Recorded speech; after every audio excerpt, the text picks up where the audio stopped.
This is the best moments of the Barbecue Central show in 10 minutes or less. Ever wish you could re-listen to your favorite interview or segment?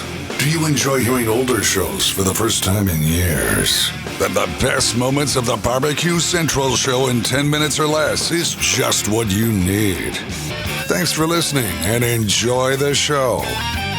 Greetings, everyone. Welcome to another edition of the best moments of the Barbecue Central show in 10 minutes or less. Today's show is being brought to you by Crawford's Barbecue.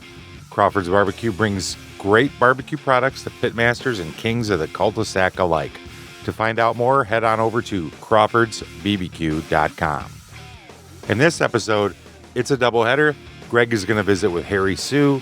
Harry is going to talk about the ACM Throwdown in Las Vegas in 2012, and it is just loaded with Harry Sue greatness. Let's get right to it. Here's Greg and Harry from April 3rd, 2012.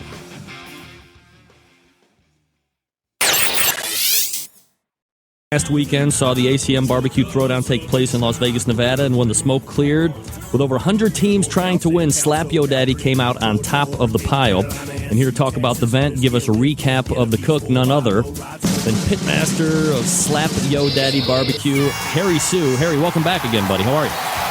Thank you, Greg. How are you? Doing absolutely fabulous, Harry. I'm certainly probably not riding anywhere near the high that you are running on. And, you know, before we get the recap, Harry, man, you are having quite a year so far. Did you expect to come out of the gate this hot? And how hard do you think it's going to be to maintain this level of excellence for the rest of the season? You know, I have by far surpassed all the expectations that I had. We've won in 5 of the last 6 events we cooked in. Is that something that you ever think about, where how many could you possibly string along together as far as wins, or do you game plan out, I'd like to win X amount of competitions this year, or does that not even factor into the thought process? You know, the entire thought process is focused on having fun and going out and cooking and being with my friends and just having a good time. Right here, let me ask you this because I don't want to forget, and I have a lot of other questions here outlined, but one of the biggest questions that I got when I said Harry Sue won ACM and he's going to come back on the show and recap it is, you know, when you were on a couple weeks ago, we were talking about the Santa Anita event, and we showed a picture of the setup. 1 bag of charcoal, 1 18.5-inch Weber Smoky Mountain. People were like, there's no way that this guy is doing a whole cook on a singular WSM with a stoker and 1 bag of charcoal.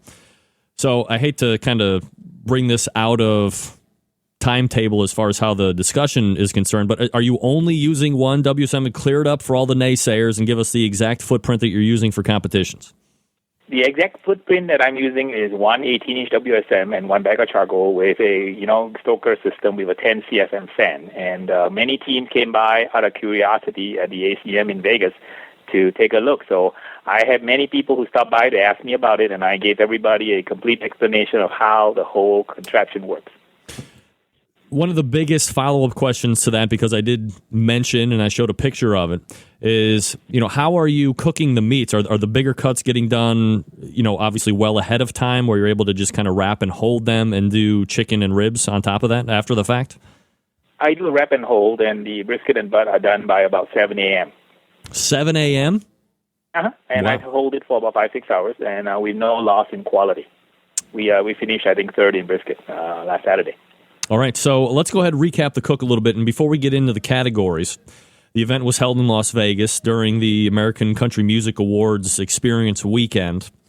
Harry, how big of a change is this deal when you compare it to some of the other more traditional events that you've cooked in the past? I mean, this isn't like you're out in the middle of a field or a parking lot.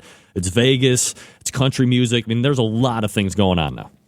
There is a lot of things going on, and we had concerts going on. We had a convention going on. We have all the stars. We had celebrity cook-off. So it was a really busy weekend. They required the teams to check in on Thursday. So timeline-wise, it was actually more relaxing because usually I'm sort of the last team in on Friday after work, but this time everybody had to check in by 6 p.m. on Thursday. So we actually had Thursday evening to kind of unwind. There was a reception being thrown at a Hooters, so all the teams went out and had drinks and had food. There was also another reception on Friday for the teams at the Mandalay Bay. So we were given the A-list treatment. Harry Sue from Slap Yo Daddy joining us here on the show. SlapYoDaddyBBQ.com is the website. They're currently sitting in number one for Team of the Year in 2012, 400-plus point lead over QAO, which is in second place. Harry, when you have so much else going on around you, stack on top of that, you're in Vegas, so like a billion things to draw your attention away from the task at hand. Was it hard to maintain focus given all of those ancillary things that you could easily get caught up in? I think it's really easy to get caught up in Vegas because of the glitter and the glamour and, of course, the allure of the casino and gaming. I know a lot of teams took their time and went out to make a deposit or make a withdrawal at Vegas, depending on how you want to look at it. Harry Sue joining us here on the show. All right, so let's go ahead and take a little bit closer look at the turn-ins. You start with chicken. Let me ask you, Harry, because I was reading conflicting stories. Were they calling out top 20 in each category? Yes, apparently there was a time window to conduct the award ceremony. We had sort of like 30 minutes, so Ron had a challenge to try to call essentially 100 calls in 30 minutes. So the way it worked was he called the top 20 by name, and only the first place winner for each category would go on the stage to receive a plaque. Gotcha. All right, so we look at chicken, and this is from what pitmasters are telling me. You get a call in chicken, and the event starts to kind of get that momentum rolling. You feel kind of good. You don't get a call in chicken, and you're like, oh, man, this maybe isn't like the greatest omen as far as competition and awards are concerned. First overall, how did you think about the chicken as you were turning it in and running it over to the turn-in tent? Were you very happy with it? Did you think it was first-place chicken? Well, in a field of 110 teams, right, it's really hard to get into the top 20 in any of the four categories, but I was really surprised. I found this after the fact that I almost scored a perfect score for chicken. Only one judge gave me an 8, so I scored 179.5 points out of a possible 180. And I looked at the second place chicken, and I actually have like a 5-point lead over the second place on chicken. And despite not really walking for ribs and for pork, I think the chicken score really propelled us past the RC, which we won by a scant 4/10,000 of a point over Lucky's Q. And I take my hat to all the people who competed because it was such a close race in the individual categories as well as the GC and RC in the top 10 positions. Can you imagine if the shoe was on the other foot and you were taking Reserve Grant? Now, let's look at it in a vacuum. Of course, if you're competing over 100 teams and you take second place, it's absolutely a phenomenal accomplishment.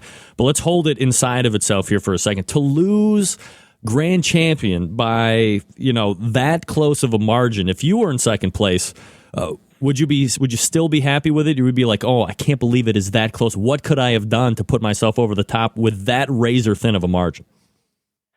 Greg, for me, anytime I cook a contest, if I can finish in the top 10%, I'm ecstatic because competition barbecue is getting to be so intense, and there's so many good teams out there. I guarantee you that, the top 100 teams in America, any single one of us would be happy to finish well in a contest because the competition is just so intense. Harry Sue joining us here on the show. All right, Harry, so we look at ribs. You get a 31st overall, so no call, even though they're calling out 20. How did the ribs feel and taste to you as you're getting ready to turn them in? To be honest, I thought my ribs were better than my chicken. But, be as what it may be, the judges seem to like the chicken better. Then we move on to pork, 49th in pork, so still very good finish. Again, no call. How's pork working out for you? Pork's sort of my kind of area I'm struggling with. It's interesting that last year I finished third in the toy rankings in pork, but so this year I'm struggling with pork. Maybe everybody else has kind of amped up their game and done pork better than me, but that's apparently the tag category I'm struggling this year. This just goes to illustrate what I keep telling everybody is that you can't maintain your lead for very long because over time you lose your edge. So when you are firing in all four cylinders, that's indeed a blessing because it's really hard to excel in one category, much less in all four. Do you have any type of game plan to try and re-hone the pork at this point? I know the last time we had talked, the pork was a little bit off and you were thinking about making some tinkers with it. Have you done anything, and what would you look to do different in your next event? To try to maintain more consistency, in Chester's, we came in second in pork. So I thought my pork was back on track, but the ACM proved that it was again off track. But, as the pork sort of kind of went off track, the other two categories, the chicken and the brisket, seems to be on track. So, it's one of those things where you kind of juggle the balls and you try to keep 4 balls in the air. And on the day that you keep the balls in the air high enough is the day that you win.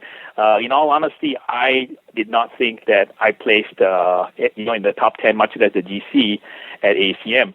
Primarily because many teams had 3 walks, a couple of teams had 4 walks. So how can you beat a 4-walk team when you only have 2 walks? But when they called first place, I honestly was very surprised. I left a little raw YouTube video that my niece shot of the reaction that I had, and I was just amazed that we made to GC amid such a tough field. Yeah, now you get the 3rd overall in brisket, so, you don't get to walk the stage for first, but you have a first in chicken, you have a 3rd in brisket. You don't have any idea where you are in relation to the other 2 categories that you don't get a call in. Did you like the brisket? Was it 3rd place or better, or did you think you got away with one? The brisket was pretty good, I thought, and I thought the pork was as good as the brisket, but, look at how wrong I am. I can never guess these judges because they sort of have a mind on their own, and despite what I think about it, a lot of times I'm wrong. So I've proven myself that I'm wrong more times than I'm right with judging. So obviously I can't be a judge. Yeah. To put in your request for a future show, please contact John Solberg via email at johnjon@thebbqcentralshow.com. Hey, before we get into the second segment today, let me take a minute to tell you about Crawford's Barbecue Pit Spritz. It's all natural and gluten-free, keeps your meat super moist during the cooking process, adds a sweet peach taste to all your barbecue. It's great on all meats and does exceptionally well with pork. All you need to do is screw the included trigger sprayer onto the 16-ounce bottle and you are ready to go. Crawford's Pit Spritz also works great as a wrapping liquid to help you bring those ribs and butts home. To get all the details on Crawford's Pit Spritz, head over to crawfordsbbq.com.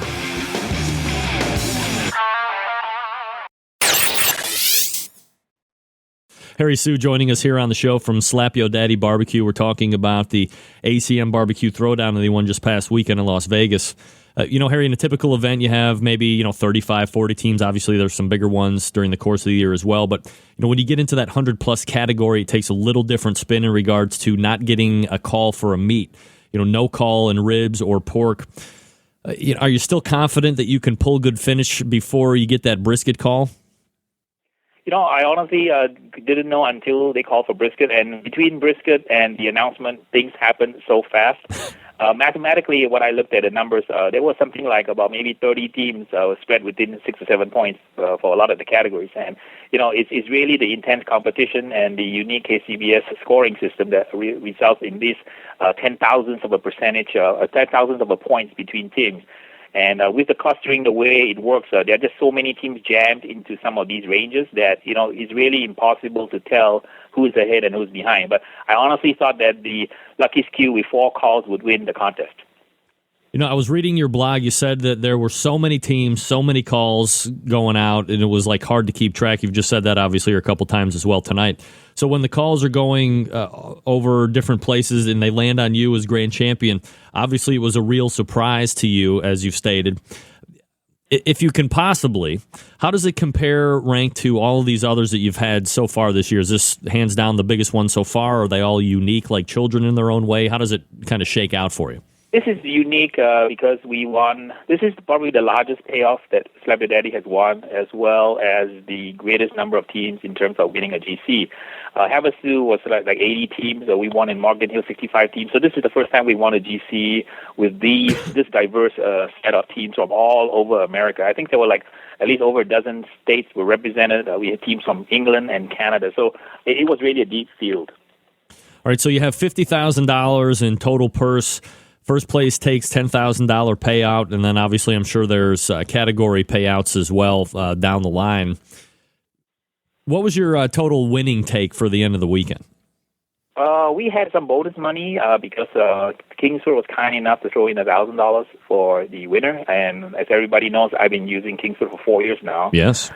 And they also threw in some extra money for the chicken win, so I took home over $14,000. All right, so you listen to that number, and you're like, wow, $14,000 for a weekend, definitely a good payday. Obviously, that's going to help kind of seed the team and grow. But look, let's be honest here, and I don't think a lot of people understand this, at least for people that aren't in competition scene or follow it as much as I do, and obviously you're in it. When you're doing 35, 40 competitions a year, you're traveling. I mean, you don't rock star in on planes all the time like some of these other pit masters do and use other people's stuff. I mean, you're driving, you're using your very basic equipment. From all of the prize money that you win, and then you extrapolate or you take out the expense of doing all of these competitions during the course of a year, are you still in the black some? Are you break even? Are you losing money? I mean, this isn't like a competition barbecue is breeding millionaires hand over fist. Greg, I wish that was true. Seba Daddy has been one of the really, really lucky and fortunate teams that we've won a lot of contests. For this year, I'm definitely in the black. To give you a perspective, the average team spends about $1,000 every time you roll. So if you cook 35 contests a year, if you win no prize money, you're out $35,000. So it is not exactly an inexpensive contest. So teams try to make up by doing People's Choice, selling barbecue, selling souvenirs, and trying to win prize money. All right, so, and we're talking with Harry Sue from Slap Yo Daddy. Harry, you're now 5 grand champions in for 2012, correct? Yes, I think a couple were won in December. So technically for the year, it's probably 3 GCs this year. All right, so if we're talking about 3, you're within that window, though, of the 7 grand champions getting you the automatic bid into the Jack Daniels? Yes, I believe it runs from September through end of August. All right, so I'm well within the window. Yeah, in fact, actually, this is sort of early in the season because the season really doesn't kick off till about May, and on. All right, so you're 2 more away to get from that, or to get that automatic bid to the Jack. Look, you've been very vocal about it over the last couple of years about getting down there. The past few years, there have been a few hang-ups prohibiting you from cooking at the Jack. How confident are you feeling right now about getting down to Lynchburg this year? Well, I'll just do my best, and if we can get the 7 for the automatic, we'll turn in our 5 for the draw, and we'll see what happens. I always believe that the time and a place for everything. Last year, 4 of my students made it to the Jack, so maybe in 2012 we'll get a chance to, we'll go out there and experience the whole Jack experience. All right, now explain to me this. There seems to be this mystique of the Jack and all of this stuff that comes along with it. And as an outsider looking in like me, while the company name is good and it's obviously well attended and you have people from different countries, I guess I just don't see where that hype is so big for this competition versus something like an American Royal Invitational where all of the teams that are top that year have the ability to go head to head. Why does it mean so much to cooks, and why would it mean so much for you to get down there and get your hand at it? Greg, I think you asked an excellent question, right? That why would somebody try so hard to go to an event that you have to be invited to? Right. I've been told by people who've been there, essentially, this is their answer: until you go to the Jack and cook the Jack, you don't get it. So since I haven't been to the Jack, I don't get it, but it remains a goal. And again, life is about chasing goals, and when you have a goal, it makes kind of your journey worthwhile. Now, I've been told by some people that. What you do is you get basically a banner with your name on it, but that banner is priceless. So I just want to have that experience. And, chasing a goal is really a fun thing to do. All right. So if you never got to the Jack, Harry, let's, look 15, 20 years down the road, however long you're going to keep cooking competitively. If you never got there, is that something that would stay with you, that you never were able to achieve that particular portion? I don't worry about it because I just go out and cook and have fun every day. And if we make it, we make it. We don't, we don't. It just remains a goal. I have so many goals in life, and cooking barbecue and having fun is really the primary goal. My goal for barbecue is an end to the means. The true means and the true objective of my being involved in barbecue is trying to spread happiness, trying to go out and spread happiness through barbecue. And this is maybe a gift that I have, and competition barbecue is just a means to achieve that objective. And there it is from April the 3rd, 2012. Greg Rempe and Harry Sue from Slap Your Daddy. That guy should be in the Hall of Fame. I think he's the greatest. Anyway, head on over to CrawfordsBBQ.com and check out their all-natural gluten-free pit spritz. You can find it at CrawfordsBBQ.com. Until next time on the best moments of the Barbecue Central show in 10 minutes or less, I'm your host, John Solberg. I look forward to talking to you again soon.